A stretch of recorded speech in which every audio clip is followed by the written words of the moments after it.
Goosebumps is rated GB7 because it may be too spooky for Goosebumps fans under 7. PopArena did it again, so let's do the minor coverage of the blob that ate everyone. So we have Zachy, and Zachy is an author, especially a horror writer, and I kind of agree with PopArena said.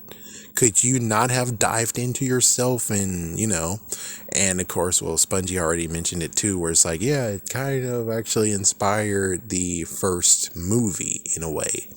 It's like it's a special typewriter or something. There's no magic in him. It's just a typewriter. Oh, well, that's a little edit. But even so, he was able to bring lots of monsters to life. And it's like, yeah, and sadly, it's not even it got the power in me. I got the power in me. Nope.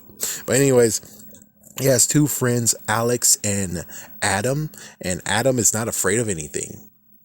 You would figure this will be a great callback to You Can't Scare Me. It's like, hey, I would have been cool if you decided to just be like, okay, so we have Adam and we have Courtney.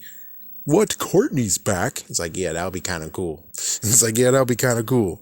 But anyways, whatever. So Zach and Alex actually passed a thunderstruck antique store. Dang, man. It's like, what? Did Zeus just straight up went bang? It's like Zeus or Dr. Shock got you. Professor Shark got you, or just somebody else, or heck, maybe even Slappy from the movie version just straight up went VAM. But even so, they explored and they found a typewriter. It had blue flames on it. All hell, the holy coal of fire typewriter. It was burned, but yet it still lived. It is now the new Hanukkah. It's like, yes, it's now the new Hanukkah item. Everything in the place got burned, but it still was unscathed. Maybe it was the same typewriter that actually typed the Bible. Sorry. But anyways, yeah, so Zach actually touched it and something truly happened. I think he actually got electrocuted and he got knocked out. Then the owner actually talked about the damage, and she actually let Zach have it as soon as he actually got out from being temporarily knocked out. And it's like, do you think that she actually did she notice that Zachy got knocked out?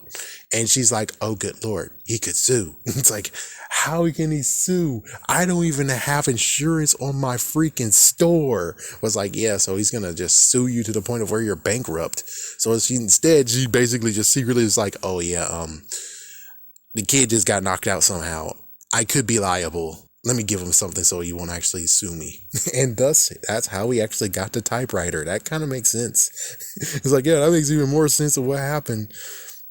But anyway, Zach actually carries this big lug back. And it's like, yeah, I actually touched the typewriter when I was 7 years old. Food for thought. So, yeah, the parents were eventually supportive to the point where they actually bought him ribbon for the typewriter. And Alex was, of course, supportive too.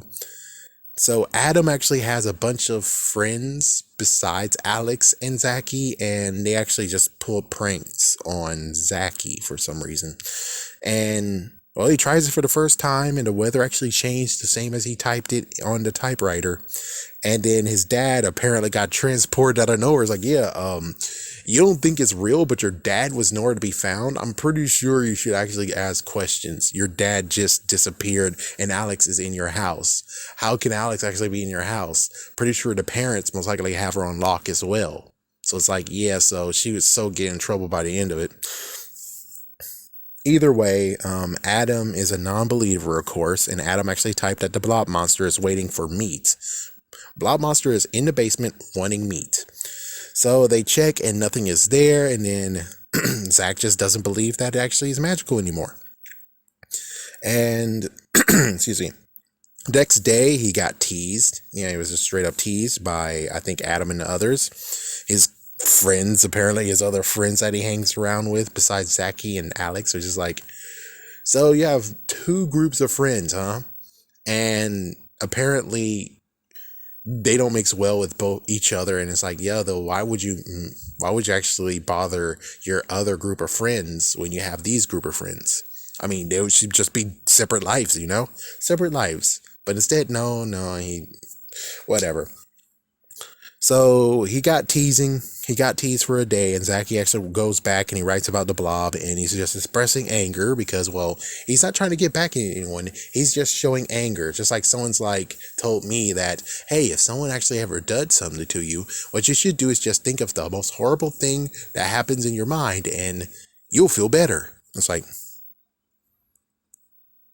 okay, that's kind of horrible, man. It's like, that's kind of horrible advice you gave me. But anyways, the Blob monster is real after all, and there's 2 police officers who actually tried to shoot it, and apparently the monster has a purple tongue. It attacks. They did shoot, and then, well, they're gone now. It's like, yeah, he just took it. They eat him wholes, and then Adam got eaten. Oh, that sucks. And then Zachy and Alex are chased back to his house, and then the typewriter apparently jams. But then it turns out that the power was not in the typewriter, it was in Zachy all along. So apparently, I guess the power to make stuff and write things into fruition was passed on from the typewriter to him, I guess. And it was in his last breath.